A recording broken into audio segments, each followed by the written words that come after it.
అయితే ఒక పక్క 10 రోజులు కావస్తుంది. ఈ యొక్క వరద ఉధృతి ఇంతకు ముందు ఎప్పుడైనా చూసారా? ఇప్పుడు నాకు తెలిసి ఒక 15 సంవత్సరాల మట్టి నేను చూడలేదండి. అంతకు ముందు వచ్చింది కానీ కొద్దిగా వచ్చింది, అది ఇంత లేదు సార్. చూసుకున్నట్లయితే ఒక పక్క చంద్రబాబు నాయుడు గారికి సంబంధించి 74 ఏళ్ళు వయసు ఉంది, ఎంతో అనుభవం ఉంది, ఏదైనా పనిచేసింది సార్ బానే ఈ వరద ఉధృతి నుంచి బయటపడడానికి ఆయన ఒక అనుభవం పనిచేసింది అంటారా సార్? ఆయన ఇంతకు ముందు 2 సార్లు చేశాడు, ఏమన్నా చేశాడా? ఏమీ లేదు. ఏంటి వాళ్ళు రాజకీయాల్లో వచ్చి ఏంటంటే వాళ్ళు లబ్ధి పొందడానికి తప్ప వేరే దానికి పనికిరారు వాళ్ళు. ఒక పక్క డిప్యూటీ సీఎం గారు ఉన్నారు, ఆయన అంతేనండి. ఇప్పుడు ఆల్రెడీ గారు రావట్లేదు సర్వేకి, ఏమండి వస్తున్నారా? ఎక్కడ చూసారా మీరు వాళ్ళని? అది వాళ్ళ ప్రాణాలకు వాళ్ళకి భయం. 5 కోట్ల విరాళం ప్రకటించారు, అందే అవకాశం ఉందా పేదలకి? మధ్యలో ఉన్న వాళ్ళు తినకోకుండా మాకెందుకు పెడతారు మునిగిపోయినోడికి? మరి వాళ్ళు అది ఒక వ్యాపారం అయిపోయింది రాజకీయం అంటే. సో మరి చూసుకుంటే ఒక పక్క విరాళాలు సేకరిస్తున్నారు కదా? సేకరిస్తారండి, విరాళాలు తీసుకుంటారు. ఏంటి విరాళాలు తీసుకుంటారు, మళ్ళీ ఆడు ఫోటో దిగుతాడు, ఫోటో దిగానే కెమెరామెన్ రాగానే ఫోటోకి రెడీ అయిపోతాడు.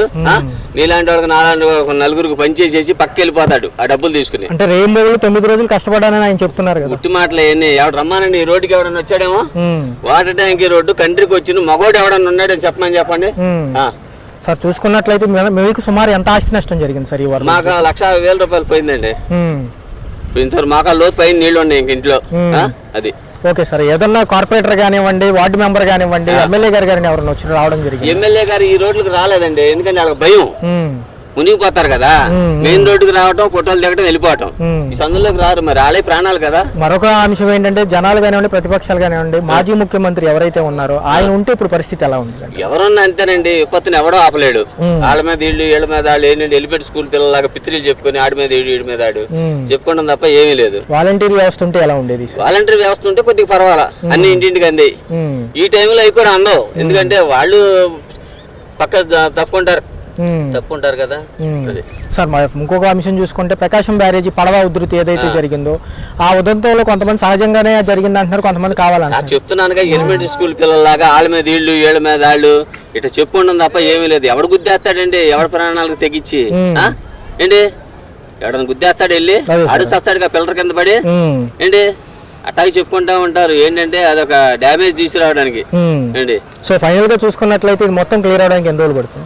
10 రోజులు పడుతుందండి, మాక్సిమం వారం 10 రోజులు. ఇటు అసలు ఎవరు పట్టించుకునే వాళ్ళు లేరు. పులిహోర పొట్లాలు పంచుతున్నారు, వాటర్ పంచుతున్నారు, అవన్నీ బాగానే వస్తున్నాయి ట్రాక్టర్లో, అది మట్టుకు లోటు లేదు. ఇవి 2 అంతస్తుల బిల్డింగ్ వాళ్ళు ఉన్నారు, వాళ్ళు మట్టికి అసలు ఎవరికి అవకాశం ఇవ్వట్లా చాలా మంది వరకు. Right sir. అట్లయితే ఎన్ని రోజుల నుంచి వరద విద్యుత్ చూసారు? సుమారు మీరు ఎంతకాలం క్రితం చూసుంటారు? ఒకవేళ ఇటువంటి వరదని మేము ఎప్పుడు చూడలేదండి. మేము ఇక్కడికి వచ్చి 27 సంవత్సరాలు. ఈ 25 సంవత్సరాల్లో మేము ఎప్పుడు కూడా ఇటువంటి వరదను చూడలే సార్. చూసుకున్నట్లయితే ఒక పక్క చంద్రబాబు నాయుడు గారు, డిప్యూటీ సీఎం గారు కూడా ఇదే పని మీద ఉన్నామంటున్నారు. నిజంగా సహాయ చర్యలు లోపలికి అందినాయి? లోపలికి అందకపోయినా రోడ్డు మీద కంటూ వచ్చినాయండి. దాన్ని మనం విశ్లేషించడానికి వీల్లేదు. మనం రోడ్డు మీదకి వచ్చిన వాటిని తీసుకోవడానికి వెళ్ళలేకపోతే సీఎం గారు ఒక వ్యక్తి ఇంత కార్యక్రమం చేస్తున్నాడంటే చాలా గ్రేట్.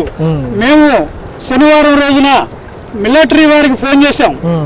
మాకు ఒక అసోసియేషన్ ఉంది, మిలిటరీ అసోసియేషన్. వారికి ఫోన్ చేసి వరద ఉధృతి ఎక్కువగా ఉంది, ఈ వరద వల్ల ప్రజలందరూ 1,00,000 కుటుంబాలు ఇంచుమించు ఇబ్బంది పడుతున్నాయి, మీరు వెంటనే చర్య తీసుకోమని మిలిటరీ వారికి ఫోన్ చేస్తే వారు వెంటనే 4 గంటలకి, శనివారం 4 గంటలకి నేను ఫోన్ చేశాను. వారు తెల్లారి 8 స్పందించారు. ఆ తర్వాత మన రాష్ట్ర ప్రభుత్వం వారు స్పందించారు. అంతకుముందు ఎవరు స్పందించలేదు. ఈ విషయంలో మటుకు కొంచెం మాకు బాధకరమే. అయితే సీఎం గారు మటుకు చాలా కష్టపడుతున్నారు, వారిని మనం ఎలాంటి తప్పు పట్టుకోవడానికి లేదు. 74 సంవత్సరాల వయసులో ఒక వ్యక్తి అంత కష్టపడుతున్నాడంటే చాలా చెప్పుకోవాల్సిన విషయం. మీరు ఒకడు మోకాలు నొప్పి అంటాడు, ఒకడు ఒళ్ళు నొప్పులు అంటాడు. ఇవన్నీ లెక్క చేయకుండా చంద్రబాబు నాయుడు గారు కనుక ఈ చర్యలు దగ్గరుండి చేపట్టకపోతే ఇటువంటి ఫ్లోటింగ్ ఇంకా జన నష్టం చాలా జరిగేదని నా ఉద్దేశం సార్. ఇప్పుడు చూసుకుంటే 10 రోజులు అవుతుంది, వరద తగ్గింది, వానలు కూడా తగ్గినట్టున్నాయి. రెండోది చూసుకుంటే ఈ యొక్క ప్రభుత్వ యంత్రాంగం కనుక ముందే కనుక మేలుకుంటే ఇంత ఉపద్రవం వచ్చేది కాదని ఆయనే అన్నారు. అవునండి, అవును సార్. ఆ అంశం గురించి దాని గురించి మనం చెప్పుకోవాలంటే నేను ఇప్పుడు ముందుగానే చెప్పాను. మిలిటరీ వారికి ఫోన్ చేసి వారు వచ్చేంత వరకు హెలికాప్టర్లో మా వాటర్ ట్యాంక్ మీద పాల ప్యాకెట్లు వేసేంత వరకు ఎవరు స్పందించలేదు స్వామి. ఎక్కడో కట్ట దగ్గర ఉన్నాం, అక్కడ ఉన్నాం, యూట్యూబ్లో చూపిస్తున్నారు, కానీ అది కరెక్ట్గా లేదు. మొట్టమొదటిగా స్పందించాల్సింది కండ్రిగ గ్రామంలో స్పందించాలి. ఎమ్మెల్యేలు కానీ ఎంపీలు కానీ ఎవరు మా దగ్గరికి రాలా. మేము సందుల్లో ఉన్నాం, సందుల్లో ఉంటే ఆహార పొట్లాలు ఎవరికి అందలా. మేము రోడ్డు మీదకి వెళ్ళి ఇంత బాధలో కూడా చాలా కష్టపడి ఇవాళ కూడా మురుగునీరే ఇళ్లలో ఉంది, అది నడులో లోతు వరకు ఉంది. దీన్ని ఎన్నాళ్ళు క్లియర్ చేస్తారనేది మనం చెప్పలేం. అది ప్రభుత్వం కాదు, ప్రజల బాధ్యత కూడా ఉంది. ఈ ప్రజలు కూడా అందరూ సహకరించి ఈ కార్యక్రమాన్ని ఒక దిశగా, ఒక అనుభవంగా తీసుకొని ప్రభుత్వం వారికి సహకరిస్తారని నేను కోరుకుంటున్నాను. మా సింగనారం అండి, నా పేరు మేరీ. మాకు అసలు ఏం అందట్లేదండి. దగ్గర ఉన్న వాళ్ళకే అందిస్తున్నారు కానీ మాకు దూరం ఉన్న వాళ్ళకి ఏం అందియట్లేదండి. మాకు కొంచెం గవర్నమెంట్ సహాయం చేయాలని, మా దగ్గరకు అన్నీ అందాలని మేము ఇదే కోరుకుంటున్నామండి. చూసుకున్నట్లయితే 10 రోజులు గడుస్తుంది. 74 ఏళ్ళ వయసులో చంద్రబాబు నాయుడు గారు తిరగడం జరిగింది. మీ వైపు ఏమన్నా వచ్చారు? మా వైపు ఇంతవరకు రాలేదండి. మా ఏరియాలో ఏం జరుగుతుందో నేను తోటి పట్టించుకోలేదండి. ఒక్కళ్ళు కూడా రాలేదు. అందిన వాళ్ళగా అందుతున్నాయి. మేము పిల్లల్ని వేసుకొని, పసిపిల్లల్ని వేసుకొని వర్షాలు ఎంత ఇబ్బంది పడుతున్నాం. ఇవ్వాలే కొంచెం తెరపించి మేము రోడ్డు మీదకి వచ్చామండి. ఎంత ఆస్తి నష్టం జరిగింది? మాకు చాలా జరిగింది. మేము ఈ ఊరు వచ్చి సింగనార్ వచ్చి మేము 20 సంవత్సరాలు అవుతుందండి. నా మ్యారేజ్ గా తల్లికి వచ్చి నేను ఇక్కడే లవ్ మ్యారేజ్ చేసుకుని ఉన్నాను. మాకు ఇంతవరకు ఏం సహాయం రావట్లేదండి. అసలుకి తిండి లేక చాలా ఇబ్బంది పడుతున్నాం మేము. ఈ 10 రోజుల్లో ఏమంది? ఏమీ అందలేదండి. అసలు మా ఆయన గారు వెళ్ళి పులిహోర ప్యాటలు తీసుకొస్తుంటే అన్నీ సర్ది పడుతున్నాయి. మా పిల్లలకి మేము పెట్టి చాలా పిల్లలు పెట్టి మేము మాకు అసలు దొడ్లో పడడానికి కూడా ఇబ్బందిగా ఉండి పిల్లలు పెట్టి మేము చాలా ఇబ్బంది పడుతున్నామండి. ఒక పక్క చూసుకుంటే ఈ పరిస్థితుల్లో వైఎస్ జగన్మోహన్ రెడ్డి గారు పాత సీఎం గారు కనుక ఉండుంటే బాగుండేది అంటున్నారు. ఎలా ఉండేది? వైఎస్ రాజశేఖర రెడ్డి గారు, జగన్మోహన్ రెడ్డి గారు అంటే మాకు బాగుండేదండి. అసలు ఆయన అయితే వాలంటీర్ ద్వారా ఎవరి దాకా మాకు సహాయం పంపించేవాళ్ళే. మాకు సహాయం అందట్లేదండి. దగ్గర ఉన్న వాళ్ళకి రోడ్డు మీద వాళ్ళకి అందుతున్నాయి. లోన ఉండేవాళ్ళు, గొంతుల్లో ఉండేవాళ్ళ పరిస్థితి ఏంటండి, వాళ్ళకి రావట్లేదండి. కొంచెం దాని గురించి చర్య తీసుకోవాలనుకుంటున్నాం. పవన్ కళ్యాణ్ గారు ఇంతవరకు వర్షాల్లో వచ్చే చూడలేదండి. మేము చంద్రబాబు నాయుడు గారు వచ్చారు కానీ పవన్ కళ్యాణ్ గారు నీళ్ళల్లోకి వచ్చినట్టు మేము తోడి చూశారు అన్నారు కానీ మాకు అందట్లేదు. మరి ఎవరెవరికి ఎత్తున్నారో ఏం చేస్తున్నారో, వాళ్ళు హీరోలు ఎత్తున్నారు అని చెప్పుకున్నారు, ఇది చదువుతున్నారు. అవి అందిన వాళ్ళకి అందుతున్నాయండి. మాకైతే ఇంతవరకు అందలేదు. ఆ పవన్ కళ్యాణ్ గారిని కూడా చూడలేదు. అవి సందుల్లోకి గొంతుల్లో ఉండేవాళ్ళు, మా చివరికి ఉన్న వాళ్ళకి రావట్లేదండి. 10 రోజులు అవుతుంది. నేను పిల్లల్ని పెట్టుకుంటే మా ఆయన గారు వెళ్ళి పులిహోర పొట్లాలు తీసుకొస్తే బతుకుతున్నామండి.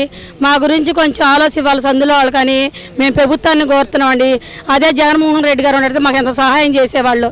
నమస్కారం అండి. గత 10 రోజులుగా ఇదే పరిస్థితి. ఎక్కడ చూసుకున్న రోడ్ల వ్యవస్థ మీరు చూశారు. ఎంత దూరం నుంచి వస్తున్నారు సార్? కొంచెం గట్టిగా మాట్లాడు. నుంచి వస్తున్నాను సార్. ఏం పని చేస్తుంటారు రెగ్యులర్ గా? ఆటో నడుపుకుంటా ఉంటాను. సో గత 10 రోజులు కిరాయిలు ఏమన్నా ఉన్నాయా సార్? అసలు కిరాయిలు ఏమి లేవు, తినడానికి తిండి లేదు. ఏమైనా కావాలన్నా సరే ఇంటి వాళ్ళకి మటుకి ఊళ్ళోకి రావాల్సింది. విజయవాడ వచ్చి సింగనగర్ లేకపోతే రాజీవ్ నగర్ లేకపోతే అటు వెళ్ళి అడుకొని తెచ్చుకోవడం. చంద్రబాబు నాయుడు గారు పర్యటిస్తున్నారు. ఆయన అనుభవం ఎంతవరకు వరదల నుంచి బయటపడేయడానికి పనికొచ్చింది అంటారు? ఇప్పుడు ఏంటంటే ఇది అనుకోకుండా జరిగిన సంఘటన కాబట్టి ముందస్తుగా వీళ్ళు జాగ్రత్త పడి ఉంటే చాలా బాగుండేది సార్. ఎందుకంటే ఏ నాయకుడు వచ్చినా ముందు ప్రజల గురించి ఆలోచించాలి. ఏంటి మనుషులకి ఏం నష్టం జరుగుతుంది, ఏమవుతుంది అనేది వాళ్ళకే తెలుసు కాబట్టి ముందస్తుగా ఈ చర్య తీసుకోవడం ఇంత నష్టం అయ్యేది కాదు. ప్రతిపక్షాలు మరియు అనేక మంది ప్రజలు కూడా జగన్మోహన్ రెడ్డి గారు ఉంటే ఇసుకు వచ్చేది కాదా? ఇక్కడ జగన్మోహన్ రెడ్డి అనే కాదు, ఇక్కడ టీడీపీ ప్రభుత్వం చంద్రబాబు నాయుడు గారిని కాదండి. ఇక్కడ ఏంటంటే ఏ నాయకుడు వచ్చినా సరే, ఏ సీఎం హోదాలో ఎవరున్నా గానీ ముందు ప్రజలకు ఇలాంటి సమస్య రాకుండా ఆ పరిస్థితిని అప్పుడే వీళ్ళకి తెలుసు. ఆ మట్టి కట్టలు ఆగవని చెప్పి ఆ రిటర్నింగ్ వాళ్ళ లాంటివి ఏమైనా కట్టుకొని ఉంటుంటే ఈ సమస్య వచ్చి ఉండేది కాదు నా ఉద్దేశం. మరొక పక్క పవన్ కళ్యాణ్ గారు ఫీల్డ్కి వచ్చి ఎవరిని పరామర్శించలేదు. ఓ పక్క చూసుకుంటే ఆయన 5 కోట్లు ప్రకటించడం అనేది ఎంతవరకు సమంజసం? అది మాటికి చాలా బాధాకరంగా ఉందండి. ఎందుకంటే ఓట్లు కావాలన్నప్పుడు సెక్యూరిటీ తీసుకొని వచ్చాడు, అన్ని తీసుకొని వచ్చాడు. వచ్చినప్పుడు ప్రజలకు ఇంత నష్టం జరిగినప్పుడు ప్రజల్లోకి రావాలి కదండి. ఈయన వల్ల ప్రజలు చచ్చిపోతుంటే చూడడానికి రావాలి కానీ నాయకుడు అన్న తర్వాత ఆయన ఫస్ట్ లో చెప్పిన మాటలకి ఇప్పుడు చేసిన దానికి అసలు పొంతం లేదండి. సార్ చూసుకున్నట్లయితే ఈ రోడ్లలో ఈ వెహికల్స్కి వెళ్తే భారీ ఎత్తున రిపేర్లే తప్ప బుక్కి కలవదు. ఎలా చూస్తారు సార్? ఏమో సార్, ఏ ప్రభుత్వం వచ్చినా ఎవరు వచ్చినా కానీ సామాన్య ప్రజలను మటుకు పట్టించుకోవట్లేదు సార్. ఇప్పుడు మా బండి ఇంత నష్టం అయిపోయింది, నీళ్ళ తిరుగుతుంది, ఈ వాటర్ అంతా ఇంజన్ లో వెళ్తుంది కానీ మనం వెళ్ళకపోతే గడవదు. ఏం చేస్తాం, తప్పదు, కుటుంబాల కోసం వెళ్ళాలి. ఈ బండి రిపేర్లు వచ్చి ఏమన్నా అయితే మాకు ఇచ్చేవాడు ఎవడు లేడు. గవర్నమెంట్ పెద్ద మనసుతో ఆలోచించి ఇది చిన్న స్థాయి ప్రజలు, చిన్న స్థాయి వ్యాపారం చేసుకునే వాళ్ళు, ఇలాంటి చిన్న చిన్న బళ్ళు వాళ్ళకి ఏదైనా న్యాయం చేస్తే బాగుంటుంది. ఎందుకంటే ఊరంతా కొట్టుకుపోయింది, ఫర్నిచర్ సహా, ఫ్రిడ్జ్లు, ఏసీలు, కూలర్లు అన్ని నాశనం అయిపోయినాయి. సార్ చూసుకున్నట్లయితే ప్రైవేట్ సంస్థలు కానివ్వండి, పెద్ద పెద్ద వ్యాపారవేత్తలు విరాళాలు ప్రకటిస్తున్నారు. సామాన్యుడికి అందుతాయి అంటారా? అసలు దాని ఊసి అయితే లేదు సార్. ఈ గవర్నమెంట్ ఇచ్చేవి మాకు అది కూడా అరకొరగా వస్తున్నాయి. అది కూడా ఏంటంటే రోడ్డు మీద మెయిన్ సెంటర్ లో పంచుతున్నారు, లోపలికి వెళ్ళి ఎవరు పట్టించుకోవట్లేదు. ఆ ఎన్డీఆర్ఎఫ్ వాళ్ళని తీసుకొచ్చారు కానీ బోట్లు తీసుకొచ్చి డబ్బులు తీసుకోవడం, 1000 రూపాయలు ఇవ్వండి, 500 ఇవ్వండి అని చెప్పి డబ్బులు అడగడం, అది ఏ మాత్రం కూడా కరెక్ట్ కాదు సార్. గవర్నమెంట్ అంటే అన్ని బాధ్యతలు దానికి సంబంధించిన వాళ్ళకి అప్పు చెప్తే బాగుండేది. చంద్రబాబు నాయుడు గారు చెప్తున్నారు, చేస్తున్నారు అని అంటున్నారు. అంటే పోయిన 2వ రోజు 3వ రోజు ప్రెస్ మీట్ లో మేము విఫలమయ్యాము, ముందస్తు అంచనా వేయలేకపోయామన్నారు సార్ చంద్రబాబు నాయుడు. విఫలం అయ్యారు అని అన్నారంటే మరి అదే ఇప్పుడు విఫలం అయ్యేటప్పుడు మరి పదవులకు రావడం దేనికి అలాంటప్పుడు అప్పుడు అన్ని సమస్యలు ఇలా ఉన్నాయి, పరిస్థితులు ఇట్లా ఉన్నాయి అని చెప్పి ఆయన తెలుసు, ముందే తెలుసు కదా మేము చేస్తాం, మేము అన్ని చేస్తాం అని చెప్పి వచ్చిన తర్వాత పథకాలు పోయినాయి, అన్ని పోయినాయి. ఈ పైకొచ్చి ఇదో ఒక నష్టం. దీని గురించి అడిగేవాడు ఎవడు లేడు. ఒక మరొక విషయం ఏంటంటే ఎక్కడైతే వెలగలేరు రేట్లు బుడమేరుకి డైవర్షన్ ఉందో అది కనుక ఎత్తకపోతే నష్టం తగ్గేదని కొంతమంది అంటున్నారు, లేకపోతే కనుక రివర్స్ ఫ్లోటింగ్ ఎక్కువయ్యేదని కొంతమంది అంటున్నారు. నిజాలంటే తెలియదు సార్, దాని గురించి ఏమంటారు? నిజాలంటే సార్ ఇప్పుడు అటు వదలకపోతే అటు ఊరు మునిగిపోతే ఇటు వదలకపోతే సేపు ఉన్నా ఎవరికైనా నష్టమే. కాబట్టి ఎటో ఒకటి మునగడం తప్పదు. వాళ్ళు కాపాడాలంటే ఇటు వదలాలి, ఇటు వాళ్ళు నష్టపోతారు, ఇటు ఇంకా తప్పదు. ఎందుకంటే ఇదంతా ఫస్ట్ నుంచి ప్లానింగ్ లేకుండా పరిపాలన చేయడమే తప్పు. ఏంటి ఏ నాయకుడు వచ్చినా ఎంతసేపు వాళ్ళు చూసుకోవడమే కానీ వచ్చినోడు ఎంత సంపాదించుకోవాలి ఏంటి అనేది చూసుకుంటున్నారు. కానీ ఫైనల్ క్వశ్చన్ చూసుకున్నట్లయితే ఏదైతే ప్రకాశం బ్యారేజీకి జరిగిన ముప్పు ఉద్దేశపూర్వకంగా జరిగిందా, పడవలు ఢీకొనడం అనేది సహజంగా జరిగిందంట? అది సహజంగా జరిగిందేనండి, ఉద్దేశపూర్వకంగా ఎవరు చేయరు అట్లాగా. అది మనం ప్రతిదీ కూడా అనుమానించుకుంటే అట్లాగే ఉంటుంది. ఎందుకంటే ఉద్దేశపూర్వకంగా ఎవరు చేస్తారంటే అట్లాగా కట్టుకోవాలని ఎవరు అట్లా చేయడు. ప్రజలకి త్వరితగతిన సహాయం అంది ఇవన్నీ చేయడానికి ఎన్ని రోజులు పడుతుంది? అదే ప్రభుత్వాన్ని అడుగుతున్నాం. అసలు ఇది ఎన్ని రోజులు పడుతుంది అనేది ఒక ఐడియా లేదు, ఎప్పుడు చేస్తారో తెలియదు. ఒక నష్టపరిహారం ప్రకటించలేదు. ఇప్పుడు దాకా సామాన్యులు కాడి నుంచి, వ్యాపారవేత్తలు కాడి నుంచి, ఇండస్ట్రీలు కానీ మొత్తం నష్టపోయారు. ఏదన్నా ఒక్కటి కూడా మనకి పలానా చేస్తే పలానా ఇంత ఇస్తానని ఒక భరోసా కూడా ఒకటి ఉంది సార్ కనీసం. Right sir, right.